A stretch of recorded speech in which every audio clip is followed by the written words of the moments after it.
Assalamualaikum warahmatullahi wabarakatuh dan selamat sejahtera saya ucapkan kepada para pembaca besar sekalian.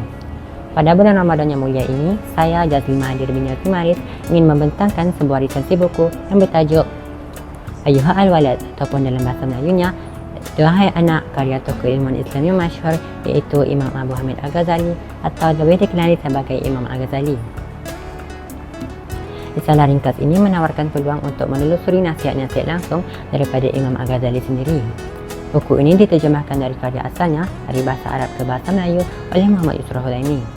Buku ini diterbitkan oleh Bibliopress pada tahun 2024. Tujuan saya memilih buku ini adalah kerana kandungannya yang penuh dengan nasihat, puitis dan panduan hidup yang bermanfaat khususnya buat para penuntut ilmu sekalian.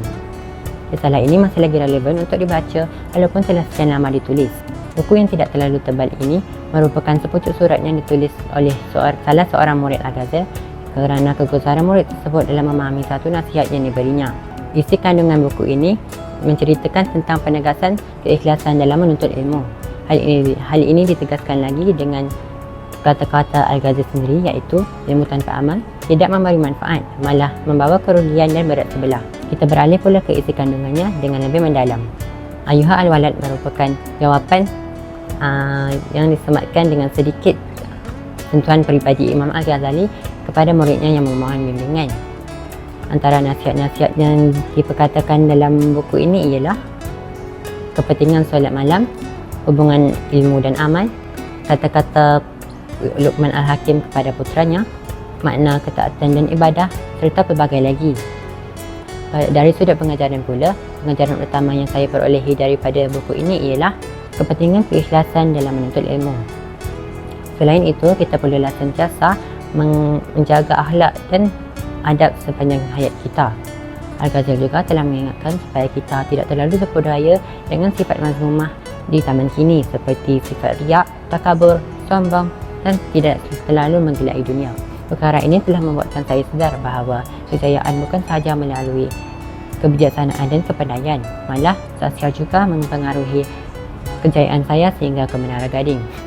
Akhir sekali, saya ingin mengemukakan beberapa pandangan diri saya kepada buku ini.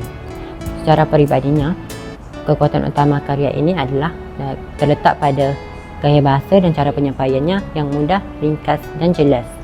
Di samping itu, nasihat-nasihat di dalam buku ini juga mempunyai maksud yang mendalam sehingga dapat menusuk kalbu para pembaca sekalian. Cara penyampaiannya juga menggunakan intonasi yang sangat lembut sekaligus dapat menyentuh hati. Buku ini sesuai dibaca oleh pelbagai lingkungan umur seperti golongan pelajar, remaja maupun golongan dewasa. Kesimpulannya, kita perlulah sentiasa membetulkan niat dalam menuntut ilmu. Akhir kata, saya ingin menasihati para pembaca sekalian agar sentiasa menjaga hubungan dengan Yang Maha Esa dan menjaga hubungan kasih sayang antara guru dan murid. Semoga apa yang diperkatakan oleh saya dalam resensi buku kali ini dapat sedikit sebanyak dijadikan pedoman oleh para muslimin dan muslimat di luar sana untuk terus memilih jalan yang lurus ke arah kebenaran. Saya meminta maaf dari hujung rambut ke hujung kaki jika terdapat sebarang cacat cela dan salah silap sepanjang resensi buku kali ini. Sekian daripada saya, semoga kita bersua lagi. Assalamualaikum dan selamat berpuasa saya ucapkan.